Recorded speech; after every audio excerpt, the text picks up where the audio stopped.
Okay, so good morning. My name is Cassidy Ellis. I'm the Local Governments Program Manager here at the South Central Partnership for Energy Efficiency as a Resource. Welcome to our August monthly webinar for the City Efficiency Leadership Council. Today we're going to be talking about energy benchmarking and Energy Star Portfolio Manager. These are two of the fundamental steps in early stage energy management and energy efficiency work. So looking forward to kind of going through the topic today. Oops. Okay, so the agenda as usual, I'm going to give you a little bit of information about the program that I run here at SPEAR, a couple of announcements, and then we're going to jump right in. I always forget to mention this. There is a Q&A icon on your screen. If you have questions at any point during the session, please write those into the box, and we'll have some time at the end to go through some of those. Okay, so the City Efficiency Leadership Council, for you return folks, this will be repetitive, but it is a program that I run as part of the State Energy Conservation Office's outreach to local governments in Texas. It is a collaborative network of Texas cities, school districts, and other government entities. We come together in resource exchange, in-person roundtable meetings, these webinars. We develop best practices case studies, the City Efficiency Toolkit, and various other direct and group outreach and education efforts. If you're interested in getting involved or learning more, I will be sending a follow-up email to everyone today with my contact information.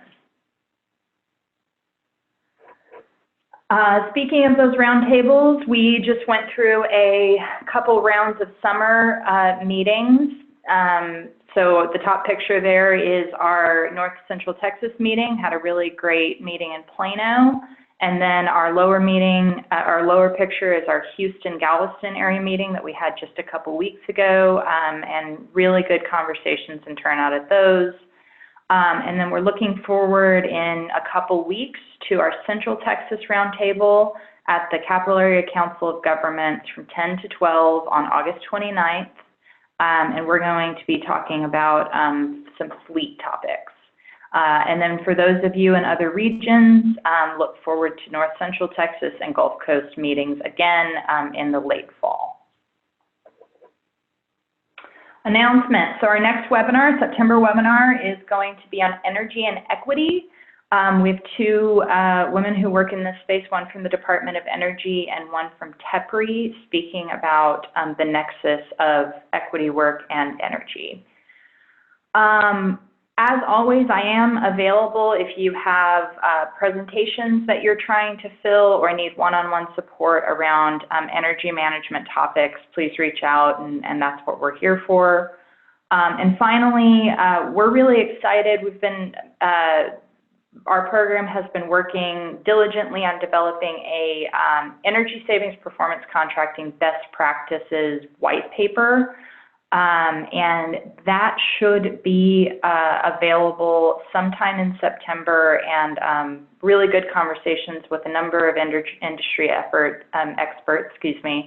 on that topic, and really think we've got some good insight in that area. So look forward to that. Okay, so we can just move right into our next segment with Colby May as our speaker today. He runs LIT Consulting.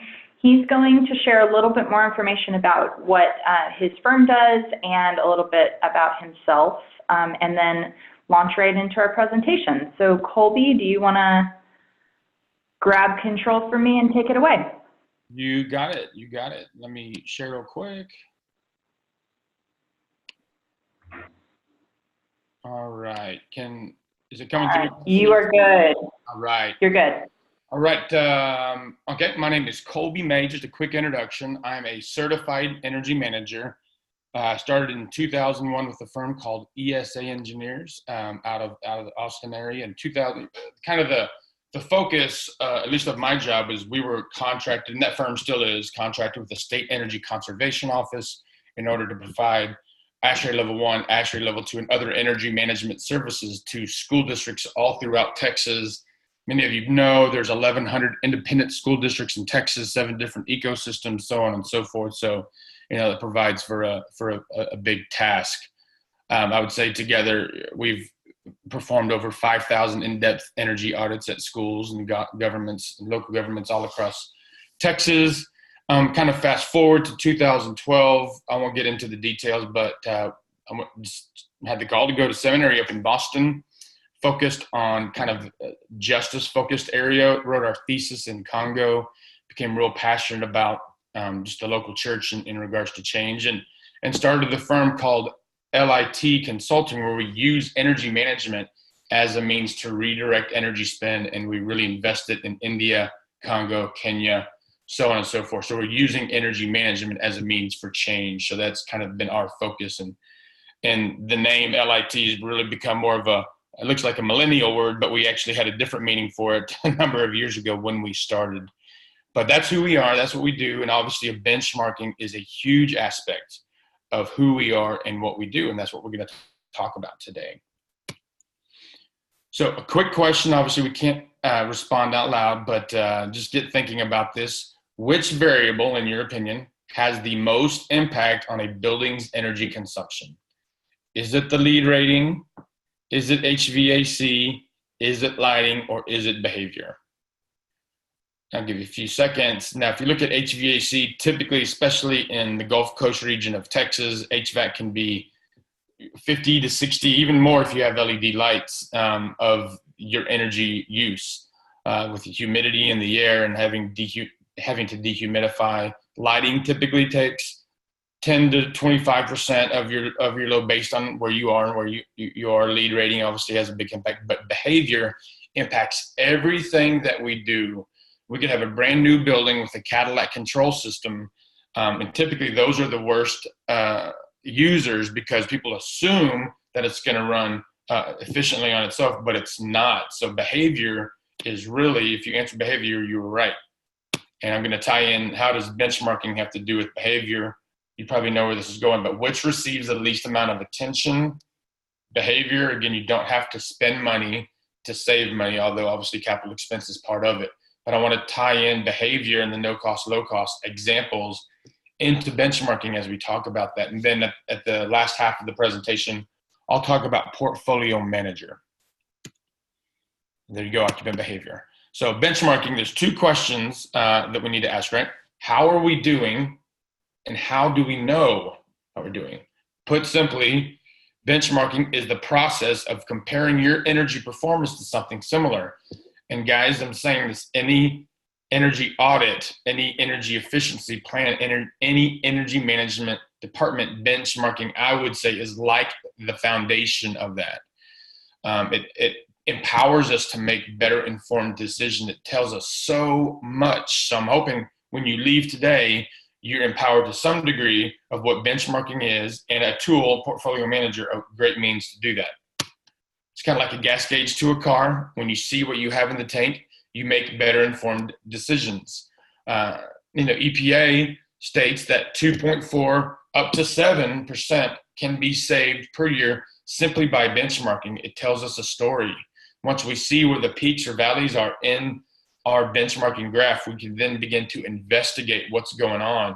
We can set goals. We can set peak demand alerts, so on and so forth. It really empowers energy and facility managers by identifying peaks, valleys, errors, so on and so forth. And again, I want to give you some examples here in a second. But first, I do want to talk about maybe what is EUI and what is benchmarking. First, by definition, benchmarking is a continuous, systematic process of evaluating your energy performance of a building to something similar. So we don't want to compare an Amarillo high school to a Houston high school, or a Houston high school to a Rhode Island or Connecticut high school. Obviously, the weather data is different. The cost, ECI, energy cost index, is different. We have to compare our school to our facility to something similar in that area. It's not a destination, right? It's more of a mile marker. So most of us know this. I want to just break down electricity a little bit more. Typically in Texas, we're deregulated. Some of us are in regulated markets, but in deregulated markets, we have your kilowatt hours times whatever your competitive rate is. 3 cents in the Houston area, it's 20 cents in Alaska. It's, we do a lot of work up there. It's 20 something cents in New York at times, but you can negotiate that rate. That's the part you can negotiate. So it's whatever your total kilowatt hours used times that competitive rate. Then you have another part, transmission and distribution, that has your kilowatt hours, your distribution charge, your transmission, et cetera, that you cannot negotiate. That's typically pass-through charges from the utility provider. However, you can affect how much energy you use on that aspect. So there's two areas that you typically use. The measurements that we see from an electricity point of view is what are your kilowatt hours, and I won't get into this in the fine tooth comb. I just kind of want to give you enough to empower you. Whatever you use in a month in a 30-day period, that's what you're charged. But you're also charged peak demand, especially in the Texas area, guys, commercial large facilities. This is vital for us to know, kilowatt hours demand. Basically, if you take a 30-day period and you break down that 30 days into 15-minute increments, whatever your highest 15-minute increment is for that month, that's what you're charged. So you can see this example on the graph. They're charged that second arrow over here on your right. And if that line in the middle of it, I don't know if you can see it, is a day, you set your peak, towards the later part of the day. And in the other second day, you can see it right there. You set your peak earlier in the day. But the amount, kilowatt hours is just the consumption that you use. Demand is the rate at which you use that. For example, if I have a 10 horsepower motor and a 100 horsepower motor, that 100 horsepower motor is going to hit 100 kilowatt hours a lot faster than that 10. So you are charged that. And so let me give you a quick example. And I know I'm kind of standing here and focused on this because I think it's that important. We should actually have a class just on peak demand. But if in a Texas school, say you average 200 kilowatts, for the month, and then one hot day you turn on all the chillers, you turn on, especially if your football field lights are connected and you turn those on, say 3 or 4 o'clock, which I've seen happen, well, your peak demand skyrockets from 200 to 400 and then back down. Even if it's for one 15-minute period, you're not charged the 200, you're charged the 400. So managing peak demand is vital. EUI, basically, we want to compare usage and not cost when we're looking at benchmarking.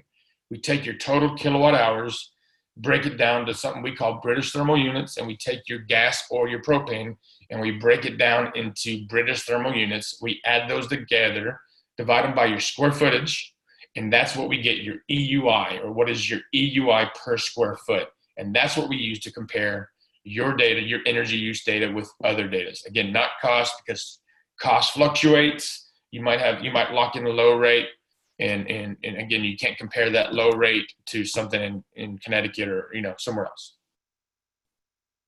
But it's also important that we have an accurate reading of our square footage. If it's wrong, we're going to get an inaccurate reading, and it's not going to be, not going to benefit your facility.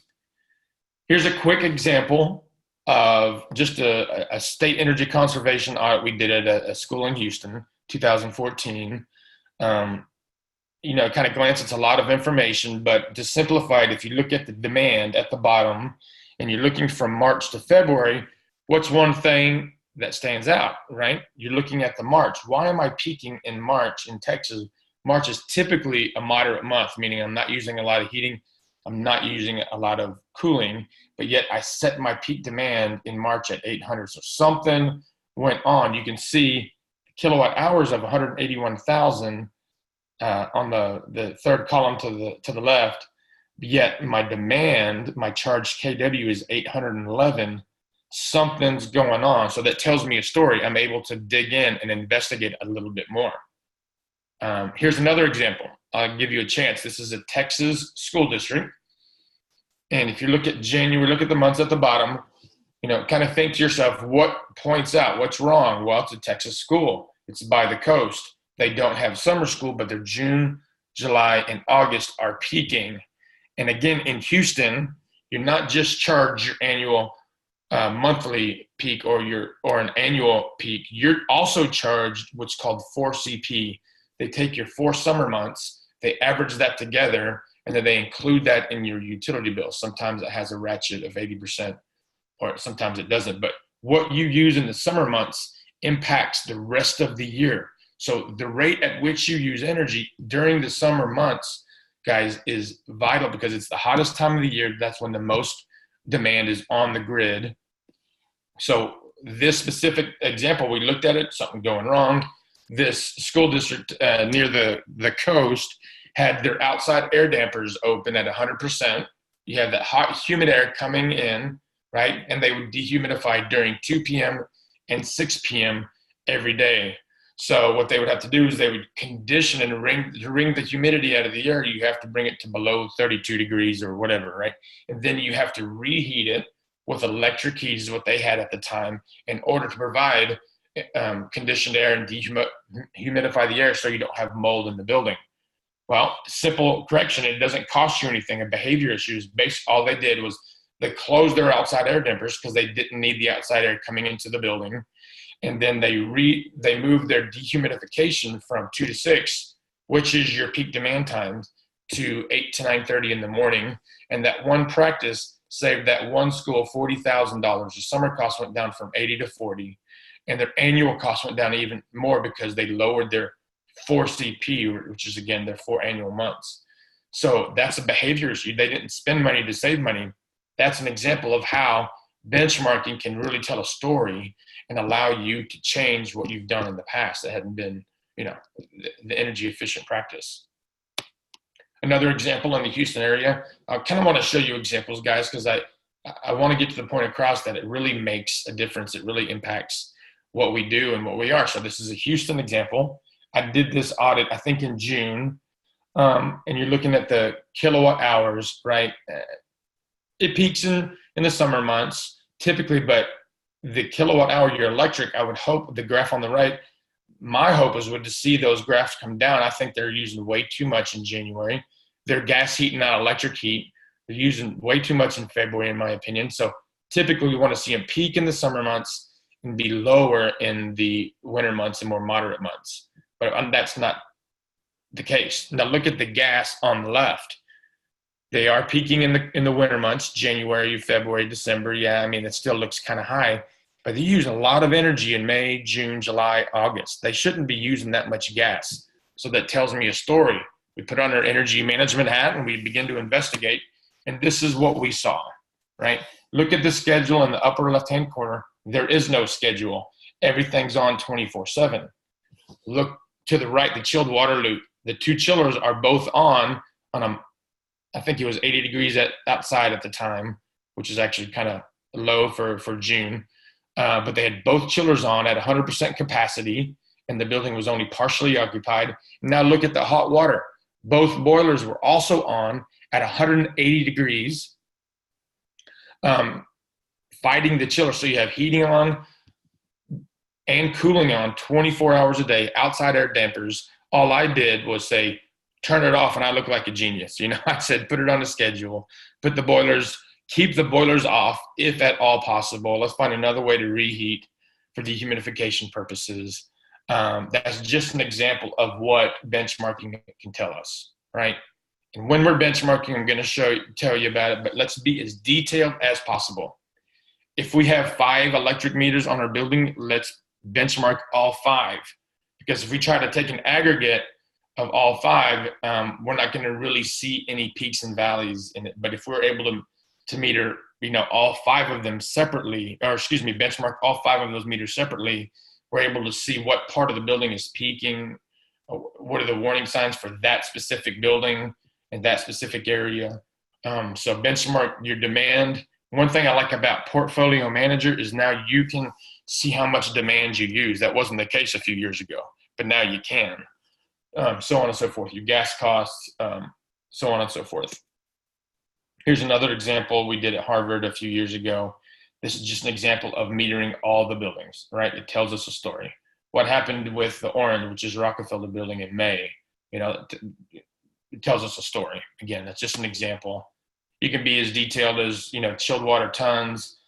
Andover Library peaked in June, August. That doesn't give us a red flag. Obviously, it was hot. They had a chilled water system. Same thing with gas. Again, these are just all examples. I need to go. And Cassidy, you let me know when I need to go on time or how I'm doing. So I'm going to roll You're doing good. Okay. I'm going to roll into Portfolio Manager, right? I don't know if you guys use programs like School Dude or other programs, which are really good programs. One thing you've already paid for through your tax dollars is a program called EPA Portfolio Manager. It's a free online tool with training and tech support, and I work with it all the time, and I'm a big believer in it. It really has a lot of, fancy bells and whistles that you can use to budget, so on and so forth. But I want to walk you through just this, what the program is. It's kind of like drinking out of a fire hose because there's so much to it, but it really is a good program. The new Portfolio Manager, it's easy to navigate. It really is. You can, when you begin, and say you have a property with your school district like Amarillo ISD, and you have 50 or 60, facilities. What you're seeing on the right is your master page. You can see your source EUI trend of all your buildings aggregated. Same thing with your gas emissions and CO2, et cetera.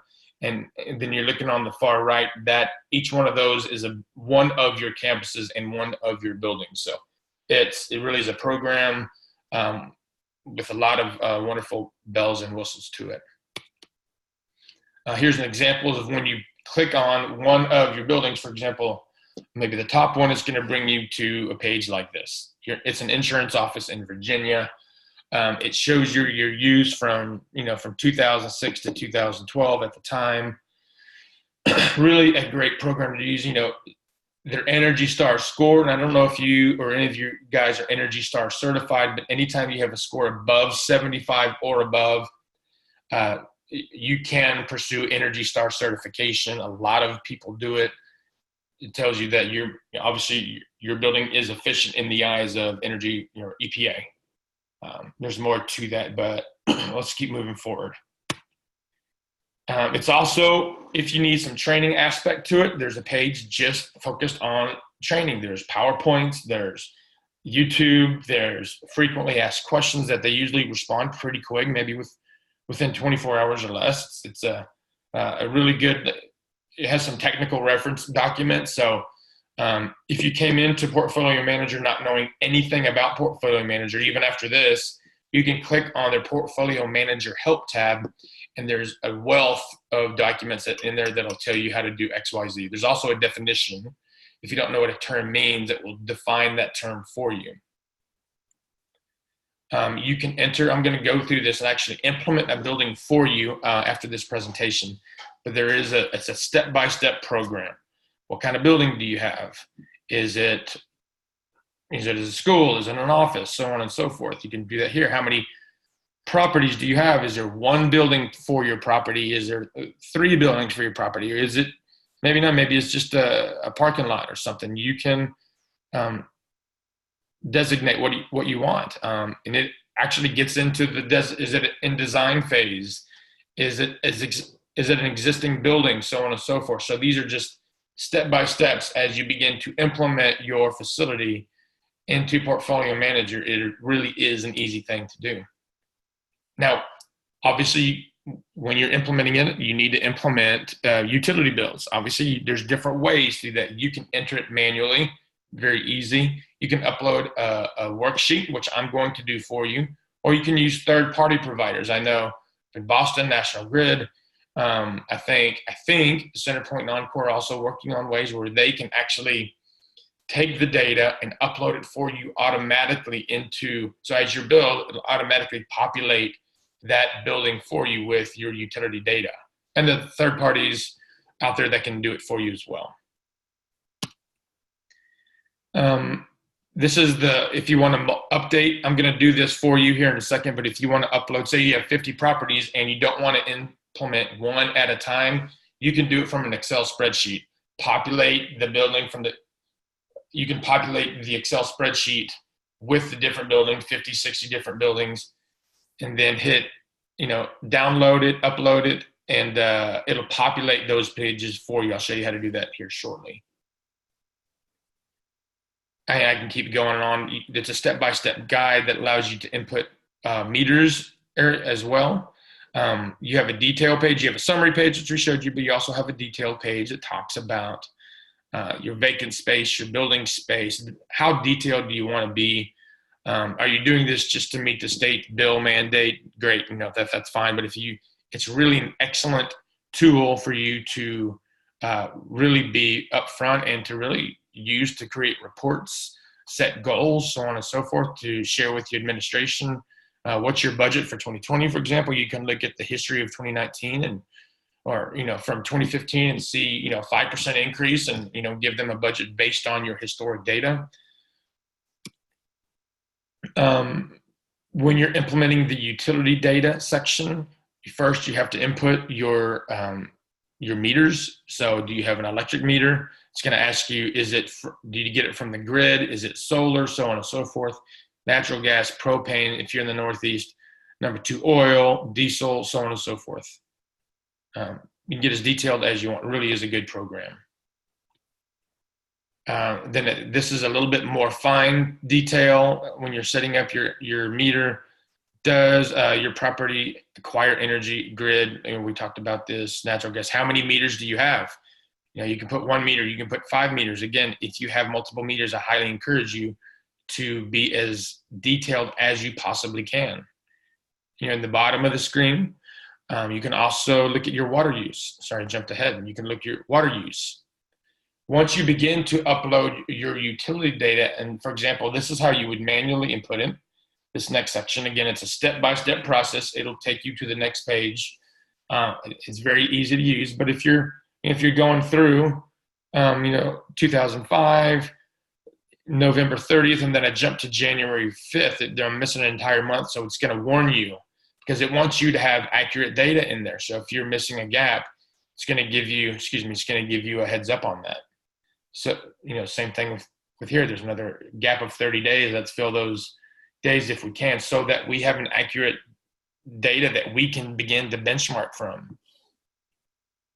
You can ability to search for other users and connections. Say you have, again, at Amarillo ISD, let's use them as an example. They have 50 plus properties, and maybe they want each of their campuses to be their own individual account where you can share. So maybe the energy manager can look at all 50 properties, but they don't want the other school to see the other 49 properties. That school can see only their building or only their campus, while you have, you can see the entire thing. So you can begin to share properties with other people, with third parties if you want, so they can help you get Energy Star certified, etc.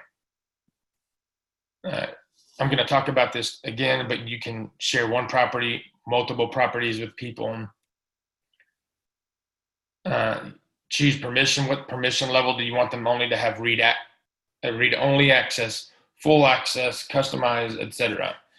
You can control what they see and the permissions that they have. Planning portfolio manager as well. This is a great, if you're looking on, you go by the tabs, you go to the sharing tab. Now there's the planning tab. This is where you can really begin to say, hey, you have a building that had an Energy Star score of 60. I was at one the other day that had an Energy Star score of 6. And let me actually say, the more accurate you can put your data, the data you put in, the better. For example, it asks one question is, how many people do you have occupied in your building? They said 200. Well, they actually had 700. They put a default computer number, which was 200. Well, they actually had 900 computers. That 6 went up to 56 just on those two differences right there. So be as accurate as you possibly can when you're entering the data. Again, this planning score, once you get in and you have time to play with it, it'll tell you where you are, etc. and you can set goals, baselines, targets. You can ask for, add a performance improvement. Then you have your goals tab here, where you can set baseline targets. You can look at your baseline compared to a typical month. You look at your source versus your site. Your site is the amount of energy used on site. The source EUI is the amount of energy that is done at the investor-owned utility, including the transmission and distribution charges while it goes to your facility. There's two different EUIs. I can define that better later on, but that's kind of a bird's eye view there. Obviously, you can see they have a great score of 95. They're Energy Star certified if they won. You can report. You can create any and customize any report you want. We were at a city 2 days ago. We talked about just creating a report for the fire stations and comparing the fire stations to each other. They had, 5 or 6 different fire stations, and they were able to see fire station 1 uses, X amount, fire station 2, X amount. So you can customize graphs and charts based on what you need. Maybe you want to look at only elementary schools or only middle schools, or you want to look at everything and you want to see the weather performance, you want to see the water performance, cooling degree days, heating degree, so on and so forth. It really provides an excellent opportunity for you, not just to set goals, but for you to create graphs, and charts to share with the administration. And then this is just another graph to show you can choose a type of charts and choose a type of graph you would like to share. And there's just another example of some of the detail before that. It'll tell you, your 27% change on your source EUI as you were compared to last year. So this is just another example of the data and the raw data. But again, we can't get this information if you don't implement accurate information. And let me also say, as you're beginning to build your baseline, say 2013 or 2014, make sure you're accurate. So don't, if possible, don't enter partial data for 1 year and for one building, and then partial data for a different building. You want, if I'm going to input 50 different buildings, if possible, let's put 12 consecutive months of those 50 different buildings and the accurate square footage, so that you can get accurate data and compare, 2016, which has 50 campuses, to 2015, which had, 50 campuses. So you can see your different scores, et cetera, et cetera. And then if you're applying for Energy Star, this is something that you do. You have to have an you have to have a professional engineer actually stamp it, but you have somebody come on site that measures your light levels, that looks to make sure you have outside air, proper outside air ventilation that comes into the building. You also want to make sure they want to review utility bills and so on and so forth. So many times there are architectural firms that will do this for free. Some will charge a small amount to do it, but this is just an example of your application process. And that is the part of Portfolio Manager. I do want to take the time and kind of implement and show you a little bit more on how to implement it live. Typically, and Cassie, I don't know if you want to say anything before I get into this, but when you're on your Portfolio Manager, this is just an example of Alvin ISD. There's 6 campuses on Alvin ISD. Yeah, that for this example, they have all of 60. Hey, Colby. Yeah. So we're still seeing your PowerPoint.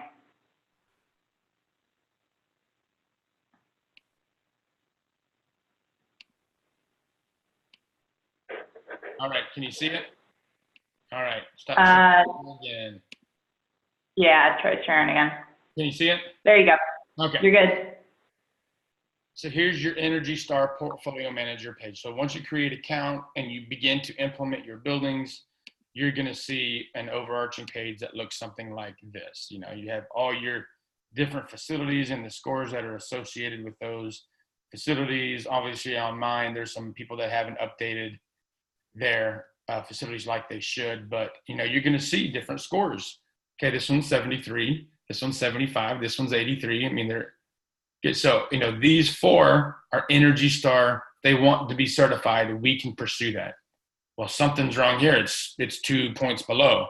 So, maybe that'll change if you put accurate information, accurate square footage on it, but this is the master page that you'll end up seeing.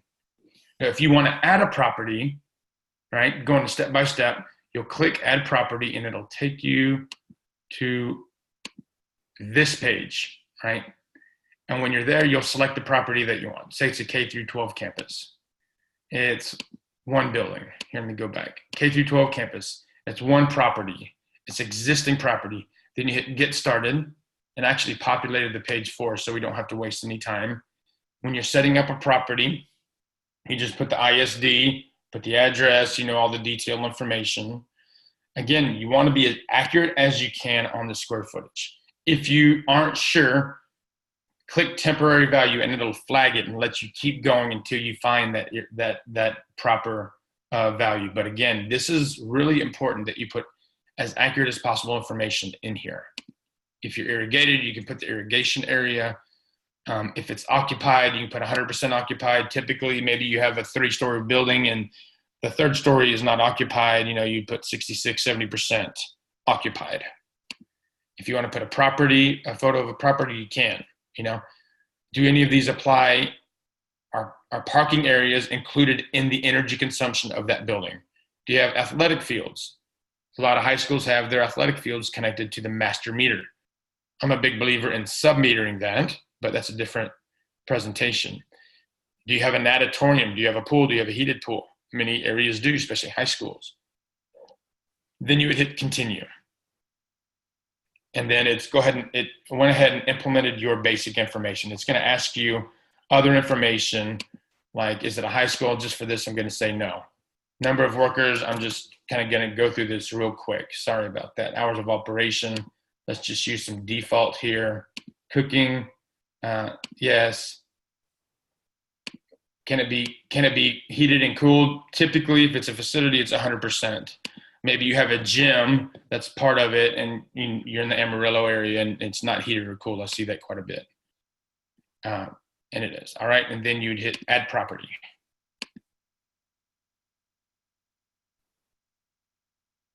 So I think that little sign that you just got that popped up there was important. When you're entering properties, you may not have all of these details readily available, and Portfolio Manager will typically let you move forward with starting a property without full detailed information. So, don't feel like that getting all this information is a barrier to using the tool. Gotcha. And so after you're done implementing it, it'll come up with, this page. If you had accurate information or if you have incorrect information, it won't take you to this page. It'll make you fix any errors before you get to this page. Typically, the next step is for us to enter utility bills, right? And as we enter utility bills, you just go to the energy form. There's also a details form, but for the sake of time, I'm not going to go through each one of these. But for energy bill, you want to enter your bills itself, right? And there's different ways to do it, but again, we need to have accurate information. How many meters do we have? We have one. For this case, I'm just going to put one for the sake of time. One. Say I have natural gas, I have 1 meter. Then I hit get started. And it's going to bring up this, what type of fuel or what type of let's go CCF, the date it became active. I'm just going to, for the sake of time, just put that, and it's currently active. And then same thing for your electric meter. Let's put kilowatt hours. Let's just say 2018.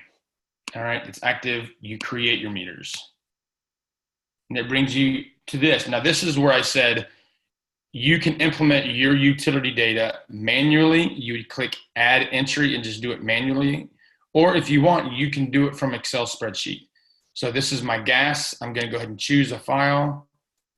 From my desktop, I went ahead and created a test account here. I choose it. I hit upload, and it populates it for me automatically. So it really is a good tool. Same thing for electric. I'm going to hit choose. I went ahead and created that again, hit choose, hit upload. It populates it for you automatically. Again, if you have demand, please implement demand. It's so important. Hit continue. If there's something wrong, it'll tell you. This is important. I hear a lot of people will skip this step, but you want to make sure both these meters count for all the energy consumption for these buildings. Apply selections.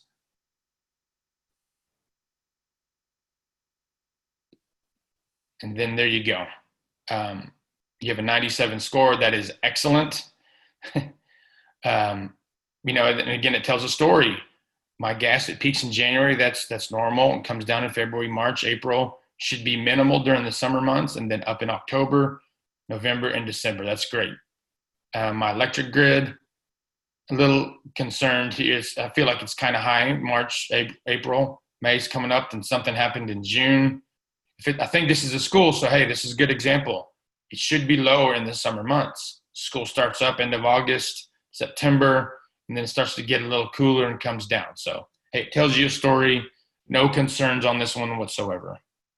And I could keep going through each one of these guys, but for the sake of time, I won't. I'll just say one last thing if you have 50 different buildings and you want to upload those buildings into an account, it's going to take you to a page like this.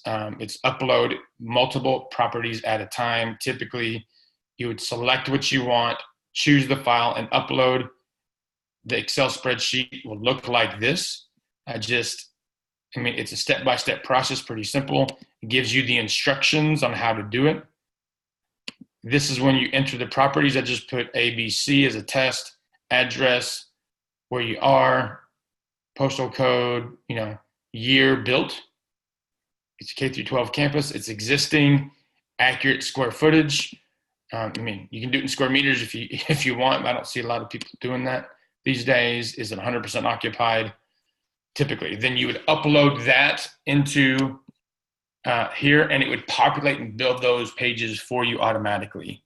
Here's the tab right here at the bottom right if you want to create and upload that multiple buildings tab.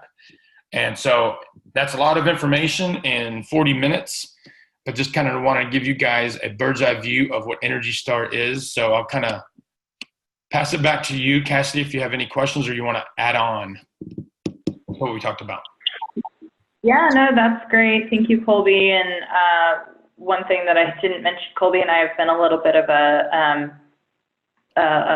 dog and pony show, I guess, going around various communities in Central Texas and providing a little bit of training and walking them through portfolio managers. So really appreciate you providing this training to a broader audience today. As I mentioned earlier for the audience, the Q&A box is at the bottom. If you have questions about benchmarking or portfolio manager or how to get more information. I think one of the part of the conversation that we've had with the cities we've been visiting with is, what are the challenges getting started with the tool? How do you kind of get over that first hump? Colby, do you have any, insight into how a city or a school district or portfolio owner, can best prepare and kind of get over the first step of getting started? Yeah, one thing is, just getting started is, I think today, for example, is one of the first things to get started, just kind of equipping and understanding at least the basic gist of it, and somebody to actually help you get started. Sometimes the State Energy Conservation Office, if you're in Texas and you're a local government or a school district, they can help through their energy assessment program, get you started. If you're interested, call Cassidy or send Cassidy an email on that. That's a great way. We've done that and kind of implemented everybody's buildings just to get them started. That's one of the ways you can, but just kind of jumping in and diving in to get over the hump in a sense. The biggest thing is time. We don't have the time, maybe we don't have the resources to do it. So in my opinion, a lot of ISDs and a lot of local governments have used programs like CECO in order to jumpstart the program. Definitely. Yeah, and I think that where you covered this a little bit, but where would you recommend organizations go to get the data they need for starting Portfolio Manager if they don't already have a data management process in place? Yeah, so for example, the utility data information or the square footage. If you have some properties and you don't have the square footage, typically facility directors, somebody in the facility department will have that, and the other detailed information like do you have any walk-in freezers, so on and so forth. But the utility data, that's something obviously you can't measure what you don't implement. So just getting the data, if it's electronically from your utility or your investor-owned utility or your co-op or your municipality, whatever it is, and implementing, just making sure you have 12 consecutive months of data to install and implement into Portfolio Manager. Typically, you can get that from the accounting department. If they not, you can just pull the utility bills and implement them manually. Great. One of the things that we were kind of talking to a city with earlier this week is, you know, I've always thought that the time that it takes to get some of this data put together could be a really interesting project for an intern, maybe even a high school student who's interested in energy management, and you know, maybe it's worth partnering with local school districts to you know, create cross-pollinating programs between local governments and local school districts to get some help in the data management and setting up a Portfolio Manager to start with. So more thoughts and ideas. Any other questions from the audience? And if anyone, so you can type in a question, or there's the option to raise your hand if you need to. Okay, I'm not seeing any movement there, so we can go ahead and wrap up. I will be sending these slides and a link to the presentation on our YouTube channel later today or maybe tomorrow. There will be a feedback survey. Please consider filling that out, providing me feedback. If you have questions about my program or benchmarking a Portfolio Manager, you can reach out to me. I can get you in touch with Colby if need be. Otherwise, I hope to see some of you in person at one of our roundtable meetings or on our next webinar next month on September 26th.